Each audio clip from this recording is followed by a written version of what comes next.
Arihi Om Tats. Arihi Om Tats. Jaya Guru. Jaya Guru. I have been discussing Bhagavad Gita, the second chapter, right from the 11th verse onwards for a number of days now. We have come to the last portion, namely the Sthitaprajna Prakarana of the second chapter. The chapter altogether consists of 72 verses, and 18 verses are devoted to the description of the Sthitaprajna and all the details allied to the Sthitaprajna and the Sthitadhi. Towards the conclusion, Krishna says, Vihaya kaman yas sarvan pumam sharadi nisprahaha nirmamo nirahankaraha sashanti madhigacchati. All of you should know very well that spiritual wisdom and spiritual pursuit have only one focus. What is that? One's own mind. In order to focus ourselves on our mind and making it the way we want, the intelligence is used because that is the only tool which can act upon the mind. Krishna speaks words of wisdom using his intelligence. Arjuna, employing his own intelligence, is receiving the words of wisdom. And the impact is meant to be generated in the mind. So he concludes the Sthitaprajna discussion by saying, Vihaya kaman yas sarvan pumam sharati nispraha. The spiritual state is not just supposed to be one of absorption in meditation. Meditation and absorption are necessary, no doubt, in order to understand one's own personality, its subtle, complex nature, also the presence of the self different from the body, matter and energy. One cannot always be sitting in meditation and absorption.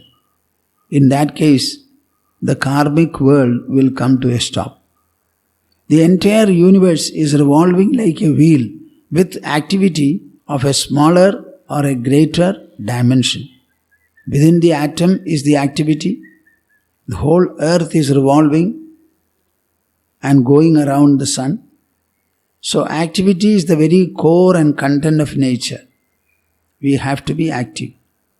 Activity means interaction with the rest of the world. So our life is interactional. So spirituality also must be interactional sooner or later. Meditation, meditative absorption and the like are only to help this interactional sublimation and enrichment. So Krishna says, Vihaya kaman yas sarvan pumam sharati nisprahaha. Kaman vihaya, leaving all the desires, puman, the human, charati nisprahaha, when he lives and moves about, nisprahaha, without any kind of a hold by desire. In other words, when the mind becomes desire-free, he finds a naturality, a natural sequence in everything.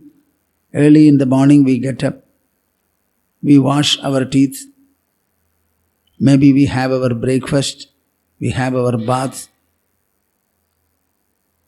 we start interacting with the environments. If you have a work friend, you go there, you come back in the evening, you look after your body in the matter of cleaning it, feeding it, dressing. Other times you interact with persons, places and events. All these are going on. But in doing so, he does not have any desire or the stronghold of desire. Nirmamo nirahankaraha. He does not have anything like a possessiveness about anything whatsoever, including his own body. The body is possessed and preserved by the earth, by the air, by water and the like. We are not preserving the body. The lungs are breathing and you don't push and press the lungs every time. The heart is beating, you don't press it. They go on by themselves. It is by virtue of the biological makeup of each organ that it functions in its own manner. The entire body is held by the gravity of the earth. So I don't think we possess our body. The body perhaps possesses us. So nirmamaha, no possessiveness, nirahankara. There is nothing to be claimed as I have done, I will do, I am doing. No. Our eyes are seeing, ears are hearing, mind is thinking, intelligence is understanding, ego is asserting. All these are meant to do what they are doing. I don't think any one of them is under one's control. So there is no ahankara also. Nirmamo nirahankaraha sashanti matigacchati. Such a person attains peace and beatitude. What does it mean? True spirituality is to make you functional and interactional. But while being so, you have to be free from three factors: ahankara, mamata, and desire. That egocentric feeling about whatever you do, possessiveness which dominates in the mind, and desire, the craving to possess more, and more. These are the three psycho-intellectual constraints that we are suffering from. When they are removed and set right, the mind becomes a beautiful, serene flow. Good thoughts will well up in the mind. Good actions will follow. Good interactions also will follow. And everything will go on well, and well. Now this is actually the liberated man, the Sthita Prajna and the Sthitadhi. Just imagine, you have to focus only on three factors: setting right your ego, avoiding all cravings unnecessarily, and take away the possessiveness which you unduly are having.